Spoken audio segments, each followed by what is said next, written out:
Hello students, this video is about AC generator and this is the diagram of an AC generator. So AC generator means alternating current generator. सबसे पहले हम generator की बात करें तो generator एक ऐसा डिवाइस होता है जो कि जनरेट करता है करंट को या हम कह सकते हैं इलेक्ट्रिसिटी को। एंड मोटर एक ऐसा डिवाइस होता है जिसको हम पहले इलेक्ट्रिसिटी प्रोवाइड कराते हैं तब वो मैकेनिकल वर्क करता है, लेकिन जनरेटर इलेक्ट्रिसिटी जनरेट करेगा बाद में, सबसे पहले मैकेनिकल वर्क करेगा। So we can define AC generator कि it is a electric device which generate alternating current from mechanical energy. जब इसको मैकेनिकल एनर्जी मिलेगी तो उस मैकेनिकल एनर्जी से ये अल्टरनेटिंग करंट को जनरेट करेगा। And the word generator is a misnomer. इस पूरे कंसेप्ट के अंदर जो एसी जनरेटर में जनरेटर जो वर्ड आ रहा है ये एक मिसनोमर है, मतलब जो कि एक इल्यूज़न प्रोड्यूस करता है, बिकॉज इस जनरेटर के अंदर कुछ भी जनरेट नहीं होना। It is a generator is a device, कुछ जनरेट नहीं कर रहा है ये। And this device is simply converter. हम कह सकते हैं कि ये मैकेनिकल एनर्जी को इलेक्ट्रिक एनर्जी में कन्वर्ट कर रहा है, मीन्स जनरेट नहीं कर रहा, कन्वर्ट कर रहा है। So this device is not a generator, this is a simple converter, या हम कह सकते हैं alternator, which converts one form of energy, जो कि मैकेनिकल एनर्जी है उसको वो इलेक्ट्रिक एनर्जी में कन्वर्ट कर रहा है। So basically AC generator is a converter और alternator but not a generator. Generator word जो है इसमें it is a misnomer which produce an illusion. Now हमारी ये जो कंप्लीट यूनिट 4 है ये इलेक्ट्रोमैग्नेटिक इंडक्शन इसका नाम है। इट मीन्स दैट कि जो एसी जनरेटर है उसका प्रिंसिपल भी ईएमआई के ऊपर बेस्ड है, मीन्स इलेक्ट्रोमैग्नेटिक इंडक्शन के ऊपर बेस्ड है। Electromagnetic induction EMI which means that current का इंड्यूस होना due to change in electric induced EMF, or we can say that it is based on a principle of EMI, which means that whenever magnetic flux linked EMF is produced in the coil, ये दो magnets हैं, magnet magnetic field provide करेगी, magnetic field की direction होती है north pole to south pole, so this is the direction of magnetic field and this magnetic field produce induce EMF in the coil, और जो EMF produce होगी या हम कह सकते हैं ईएमएफ प्रोड्यूस होगी वो तब तक ही रहेगी जब तक मैग्नेटिक फील्ड या मैग्नेटिक फ्लक्स कॉन्टीन्यूअस होगा। Means magnetic field lines north से साउथ जा रही हैं और ये परपेंडिकुलर फॉल हो रही है इस आर्मेचर के ऊपर। तो जब इलेक्ट्रिक फील्ड लाइंस किसी भी प्लेन सरफेस के ऊपर फॉल होती हैं परपेंडिकुलरली उसको हम बोलते हैं electric flux. Here magnetic field lines perpendicularly fall हो रही है इस आर्मेचर कॉइल के ऊपर, मींस मैग्नेटिक फ्लक्स। तो जब तक ये करंट इसके अंदर इस सर्किट के अंदर अगर हम एक गैल्वेनोमीटर लगा दें तो गैल्वेनोमीटर करंट जब ही शो करेगा जब तक इसके अंदर मैग्नेटिक फ्लक्स होगा। जैसे ही मैग्नेटिक फ्लक्स ख़त्म हो गया वैसे ही गैल्वेनोमीटर की जो ये निडल है वो ज़ीरो पे आ जाएगी। तो अगर मैग्नेटिक फ्लक्स लिंक्ड कॉइल के अंदर है तो इंड्यूस्ड ईएमएफ जनरेट होगा और वो इंड्यूस्ड ईएमएफ तभी तक रहेगा जब तक मैग्नेटिक फ्लक्स होगा। And the direction of current is determined by Fleming's right hand rule. और करंट की जो डायरेक्शन होगी जैसे कि इस डायग्राम में आप देख पा रहे हो करंट की direction, this is the direction of current. तो ये करंट की जो डायरेक्शन हम फाइंड आउट करेंगे by using Fleming's right hand rule. Fleming's right hand rule क्या कहता है कि जब हम अपनी तीनों फिंगर्स को, first finger, middle finger and thumb, इन तीनों को राइट हैंड के तीनों को म्यूचुअली परपेंडिकुलर करते हैं, मींस 90 डिग्री का एंगल बनाएंगे ये सभी, ये 90 डिग्री का एंगल, ये 90 डिग्री का एंगल, ये 90 डिग्री का एंगल। देन जो हमारी फर्स्ट फिंगर होगी विच gives the direction of magnetic field, जैसे कि ये डायरेक्शन है मैग्नेटिक फील्ड की। Thumb points the direction of motion, means ये जो आर्मेचर कोयल है अगर इस तरीके से मूव कर रही है क्लॉकवाइज डायरेक्शन में, it means that thumb gives the direction of the motion. And at last जो हमें इंड्यूस्ड करंट फाइंड आउट करना है, so this middle finger gives the direction of induced current. So the direction of current in AC generator is determined by using Fleming's right hand rule. Now let we discuss about the construction of an AC generator. इस AC generator में आप देख पा रहे हो ये हमारे पास एक आर्मेचर कॉइल है, ABCD एक आर्मेचर कॉइल है। ये कंसिस्ट करती है large number of turns of insulated copper wire. Copper wire से इसको बनाया गया है और लेमिनेटेड सॉफ्ट आयरन के ऊपर उस कॉपर वायर को इस तरीके से वाउंड किया गया है। उस तरीके से ये आर्मेचर कॉइल को बनाया गया है, जिसकी वजह से एडी करंट जो प्रोड्यूस होता है, जो कि इसका इंटरनल करंट होता है, एडी करंट वो रिड्यूस रहे, कम रहे। And this coil is free to rotate about its own axis. ये कॉइल अपने इस एक्सिस के अराउंड फ्रीली रोटेट करेगी, इसको मोशन मिलेगा। मैग्नेटिक फील्ड की डायरेक्शन हमें यहाँ से मिल जाएगी पोल से। देन मैग्नेटिक फील्ड डायरेक्शन हमें पता है, मोशन पता है, फ्लेमिंग्स राइट हैंड रूल लगा के हम करंट की डायरेक्शन को, इंड्यूस्ड करंट की डायरेक्शन को AC जनरेटर में फाइंड आउट कर सकते हैं। सेकेंड पॉइंट इज, और second part of the construction is magnetic pole pieces. ये आप देख पा रहे हो, these are 2 magnetic pole pieces. और मैग्नेट्स के 2 पोल्स होते हैं, एक नॉर्थ पोल, साउथ पोल। इस मैग्नेट पीसेस को हमने इस तरीके से रखा है कि एक तरफ नॉर्थ पोल है और दूसरी तरफ आर्मेचर के साउथ पोल है, ताकि हमें मैग्नेटिक फील्ड की डायरेक्शन मिल सके। ये कोई हार्ड एंड फास्ट टूल नहीं है कि हम यहाँ पे नॉर्थ पोल और यहाँ पे साउथ पोल रखेंगे। आप चाहो तो यहाँ पे नॉर्थ पोल रख सकते हो और यहाँ पे साउथ पोल रख सकते हो, लेकिन जो मैग्नेटिक फील्ड की डायरेक्शन होगी that is from north pole to south pole. अगर यहाँ नॉर्थ पोल हम रखते हैं तो मैग्नेटिक फील्ड की डायरेक्शन हमें इस तरीके से मिलेगी, मोशन हमें गिवन है आर्मेचर का, तो करंट की जो डायरेक्शन हमारे पास क्लॉकवाइज है। अब इस केस में हमारे पास करंट की डायरेक्शन एंटी क्लॉकवाइज आ जाएगी।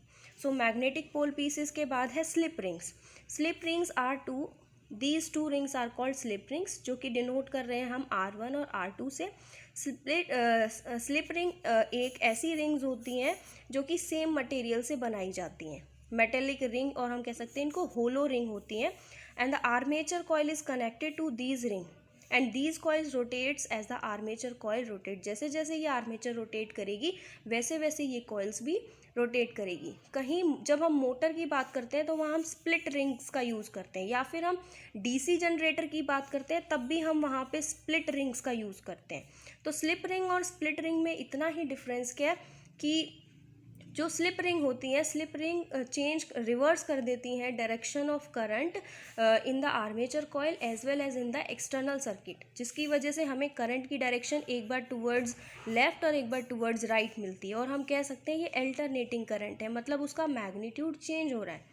लेकिन अगर हम इसके अंदर स्प्लिट रिंग रखते हैं तो स्प्लिट रिंग का जो फंक्शन होता है कि ये सिर्फ आर्मेचर के अंदर कॉइल की डायरेक्शन, करंट की डायरेक्शन को चेंज करती है, एक्सटर्नल सर्किट के अंदर करंट की डायरेक्शन रिमेन सेम रहती है, विच मीन्स दैट हमें करंट ऑलवेज हर एक रिवॉल्यूशन के बाद एक ही डायरेक्शन में मिलेगा, which means that there is no change in the direction of current और magnitude of current, और वो रिप्रेजेंट करेगा डायरेक्ट करंट को। सो AC जनरेटर के अंदर हम हमेशा यूज़ करते हैं स्लिप रिंग्स, ताकि हमें अल्टरनेटिंग करंट का डिफरेंट मैग्नीट्यूड मिल जाए। अल्टरनेटिंग करंट का मतलब ही क्या होता है, अल्टरनेट, वैल्यू चेंज हो रही है, वेरिएबल हो रही है।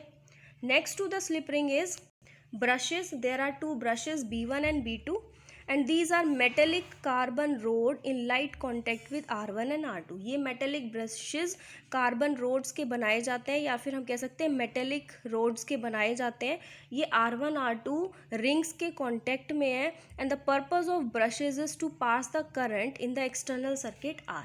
और इन ब्रशेस का काम सिर्फ यही है कि करंट को एक्सटर्नल सर्किट के अंदर पास आउट करना। आर्मेचर में करंट फ्लो कर रहा है, उसके बाद इन ब्रशेस की हेल्प से वही करंट एक्सटर्नल सर्किट के अंदर भी फ्लो करे। So this is all about its construction. Now let we discuss about its theory and working.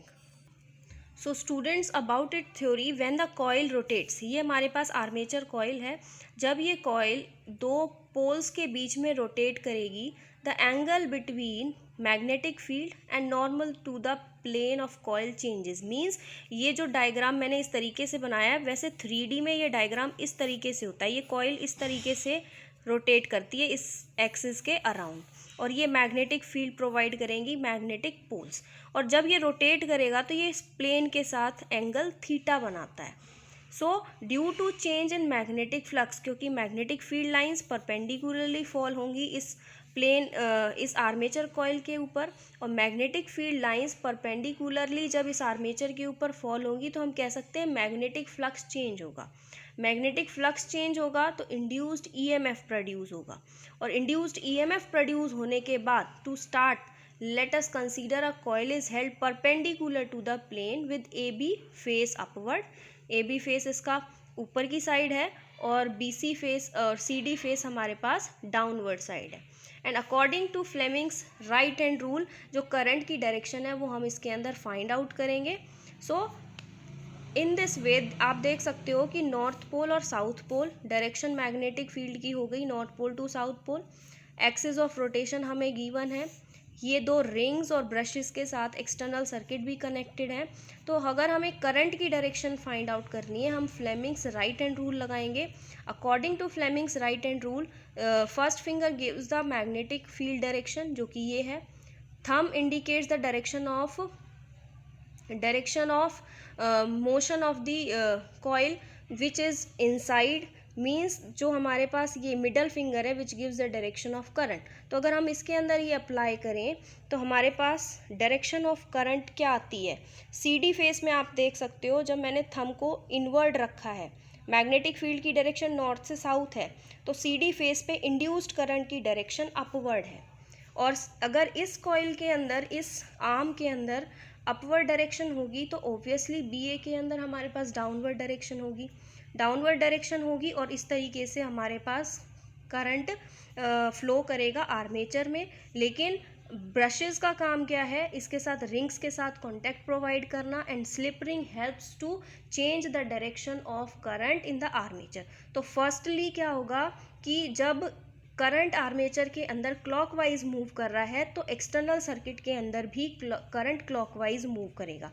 या रेजिस्टेंस की जगह आप गैल्वेनोमीटर लगा सकते हो, और करंट जब क्लॉकवाइज मूव करेगा तो जिस डायरेक्शन में करंट मूव करेगा उसी डायरेक्शन में गैल्वेनोमीटर डिफ्लेक्ट करेगा। तो गैल्वेनोमीटर का डिफ्लेक्शन इस तरीके से होगा। लेकिन जब हाफ कंप्लीट रोटेशन हो जाएगा, एक बार ये आर्मेचर रोटेट कर जाएगी, तब इसके फेसेस चेंज हो जाएंगे।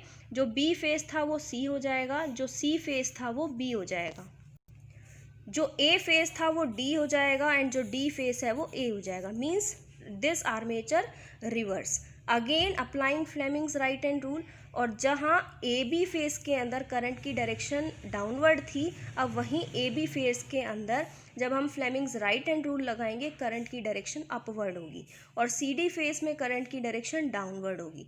But with the help of slip ring, जो एक्सटर्नल सर्किट में पहले करंट की डायरेक्शन क्लॉकवाइज थी, इस टाइम में हाफ रोटेशन के बाद करंट की डायरेक्शन टुवर्ड्स राइट होगी। गैल्वेनोमीटर राइट में डिफ्लेक्शन शो करेगा, एंड अगेन जब एक कंप्लीट रोटेशन हो जाएगा again galvanometer towards left, again right, towards left, again right, and this process repeat again and again जब तक ये आर्मेचर हमारी रिवॉल्व करेगी।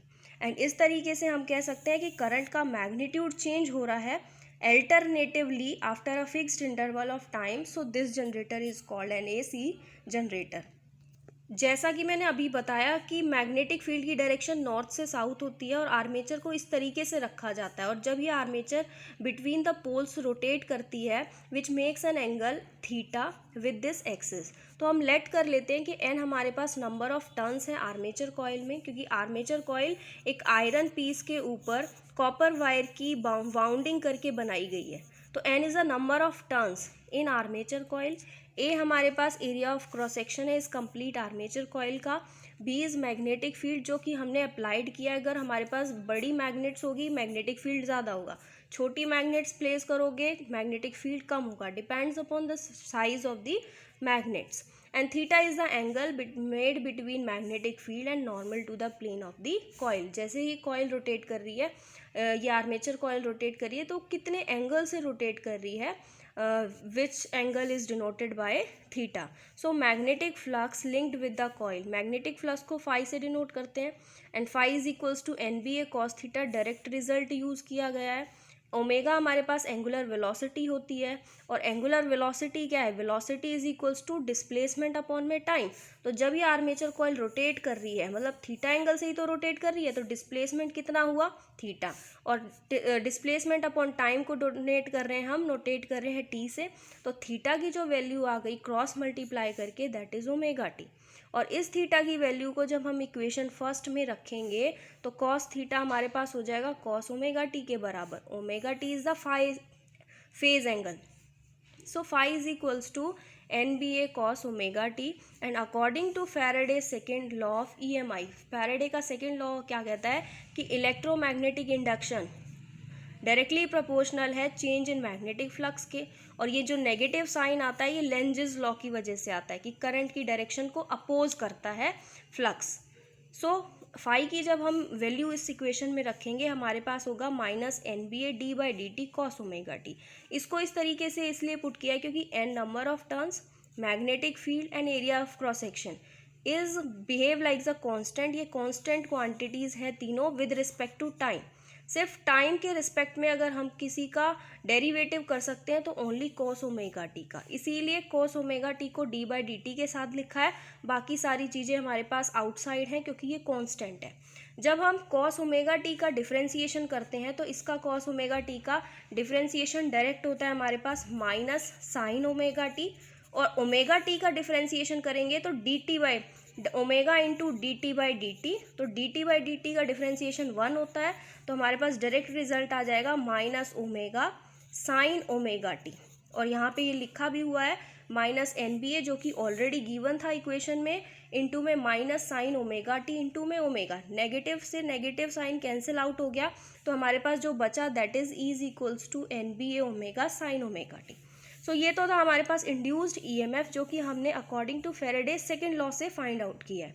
Now the sine induced EMF produce will be maximum. ये वैल्यू हमारे पास मैक्सिमम जब होगी जब साइन ओमेगा टी, मतलब ओमेगा टी हमारे पास 90 डिग्री हो, क्योंकि साइन 90 डिग्री की वैल्यू 1 होती है और साइन 0 होता है। तो इसकी वैल्यू अगर हमें मैक्सिमम फाइंड आउट करनी है तो उस केस में साइन ओमेगा टी 1 के इक्वल होना चाहिए, तब हमारे पास ईएमएफ होगा N B A omega into में 1। So E not is equals to N B A omega आ गया वहाँ से, और इस ईएमएफ की वैल्यू को आप देख सकते हो यहाँ से N B A omega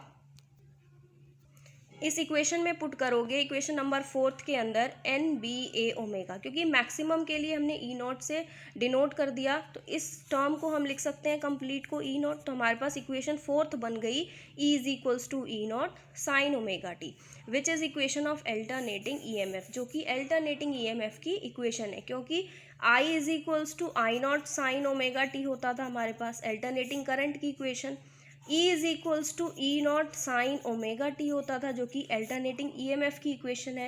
hair E is the instant value of EMF, E not is the peak value of EMF, omega is the angular velocity and sign omega T is the phase angle. So this equation represent the equation of alternating EMF. So this is all about theory, working, construction, principle of an AC generator, which is a very important topic.